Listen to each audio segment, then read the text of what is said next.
បាទសួស្តីអ្នកទាំងអស់គ្នាថ្ងៃនេះគឺខ្ញុំមានវីដេអូមួយដែលចង់ណែនាំអ្នកទាំងអស់គ្នាមកប្រើនៅកម្មវិធីមួយហើយកម្មវិធីហ្នឹង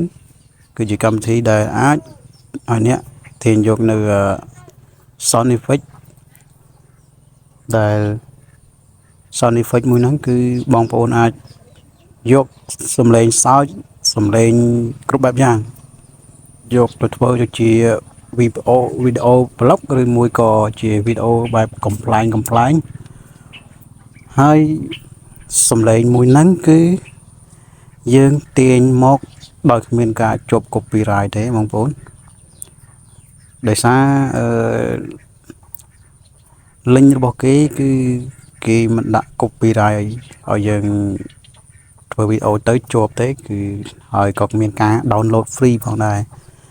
មានទាំងរូបភាព background សំឡេងបទចម្រៀងហើយនឹងសំឡេង effect ហ្នឹងគឺជាសំឡេងសើចសំឡេងបែបកំប្លុកកំ pl ែងឥឡូវកុំឲ្យខាតពេលវេលាយូរគឺដំបូងបងប្អូនត្រូវចូលមកកាន់កម្មវិធីមួយដែលមានឈ្មោះថាកម្មវិធីច្រោមយើងចូលមកកម្មវិធីច្រោមបន្ទាប់ពីបងប្អូនចូលមកកាន់កម្មវិធីច្រោមហើយបងប្អូនចុចសញ្ញាលេខបូកនេះមកដើម្បីទទួលបាននៅផ្ទាំងថ្មីហើយបងប្អូនចុចមកកន្លែងពាក្យមួយនេះហើយបងប្អូនវេពាក្យថាភីសាបាយបងប្អូនចុចកន្លែងហ្នឹងមកហើយយើងចុចពាក្យ .com យើង search វាចូលមកអញ្ចឹងគឺជា link មួយនេះបងប្អូនឃើញទេបងប្អូនយក link មួយហ្នឹងមកហើយបន្តមកទៀតបងប្អូនមកមើលចំណុចអស់នេះយើងមានphoto រូបថតយើងចុចលើវាមកវាមានច្រើនអូខេរូបទាំងអស់នេះគឺបងប្អូនអាច down យកបានដោយគ្មានការជាប់ copyright ទេដែលគេហៅថាជាប់អាជ្ញាប័ណ្ណពីម្ចាស់បាទគឺជាម្ចាស់ដើមរបស់គេអញ្ចឹងយើងអាច download យករូបភាពទាំងអស់នេះបានហើយរូបភាពរបស់គេគឺភ្លឺច្បាស់ល្អណាបងប្អូនអត់មានស្រអាប់អីទេគឺថតច្បាស់ល្អណាយើងមើលទៅហើយយើងមកមើលកន្លែងមួយនេះទៀតគឺមានដូចជាវីដេអូនេះបងប្អូនវីដេអូអញ្ចឹងនេះជាវីដេអូឃើញបងប្អូនវីដេអូរបស់គេគឺច្បាស់ណាបងប្អូនរូបភាពច្បាស់ទាំងអស់បងប្អូនអាច down យកវីដេអូហ្នឹងទៅផុសនៅក្នុង YouTube ឬមួយក៏ផុសនៅលើ page ក៏បានដែរបងប្អូនគឺអត់មានការជាប់ copyright ទេហើយយើងអាចផុសចូលនៅក្នុង YouTube ក៏យើងអាចរកលុយបានដែរព្រោះថា website របស់គេហ្នឹងគឺគេអត់មានការដាក់អាជ្ញាប័ណ្ណឲ្យយើងទេយើងអាច download វីដេអូទាំងអស់នេះបានដោយគ្មានការគិតថ្លៃអីទេគឺ free តែម្ដងហ្នឹងហើយបងប្អូនចង់បានដូចជា music ឬក៏គេហៅថាបទចម្រៀងនេះបងប្អូនចុចមកកន្លែងនេះមកបទចម្រៀងនេះមកអូខេបងប្អូនឃើញទេយើងចុចមកយើងចាំវាទៅវាដំណើរការយើងចុចយកបទចម្រៀងហ្នឹងមក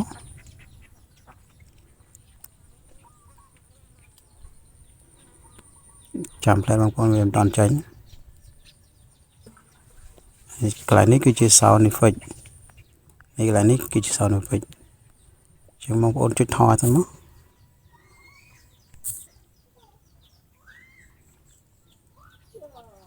យើងចុចថយវាសិនមកអូខេកន្លែងនេះគឺជា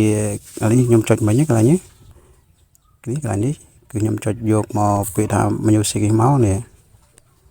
បងប្អូនហ្នឹងជាកន្លែង music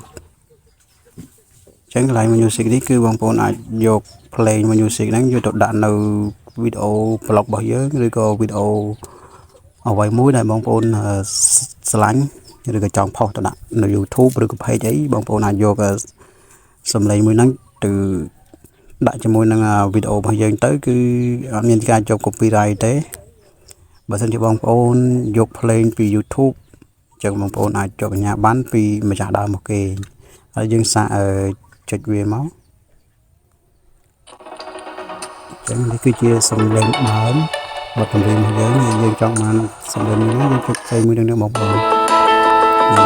គេព្រោះទៅដែរបងប្អូនអូខេឥឡូវយើងមកមើលពាក្យ sound effect ម្ដងនេះយើងយកពាក្យ sound effect ម្ដងមកហើយយើងស្ដាប់សំឡេង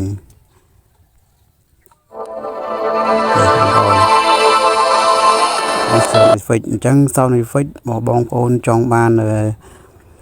លក្ខណៈថាcomplain អញ្ចឹងបងប្អូនត្រូវមកចុចកន្លែងនេះចុចពាក្យថា funny អញ្ចឹងទូទៅគឺ sound effect ឃើញបងប្អូនមួយចំនួនគាត់ចង់បានពាក្យ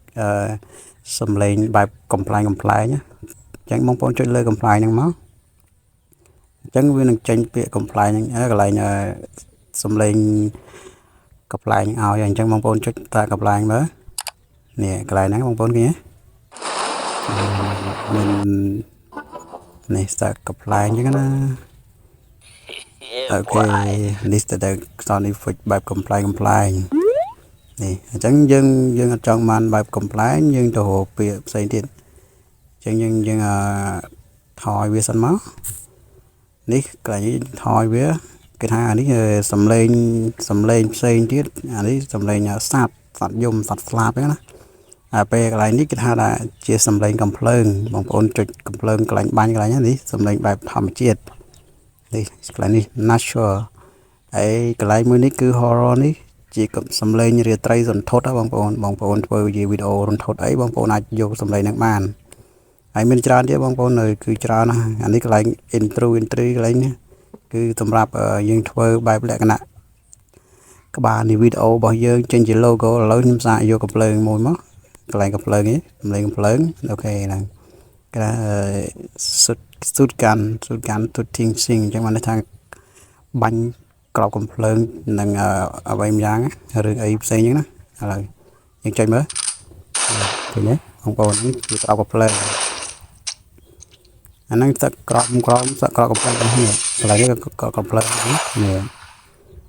អូខេបងប្អូនហើយមានច្រើនទៀតអញ្ចឹងបងប្អូនចូល website ហ្នឹងហើយបងប្អូនអាចស្វែងរក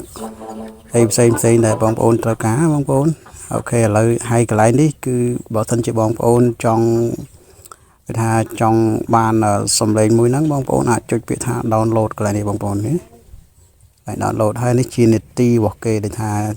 សំឡេងហ្នឹង1នាទីសំឡេងហ្នឹង1នាទីអញ្ចឹងគឺគេដាក់នីតិឲ្យមើលណាបងប្អូន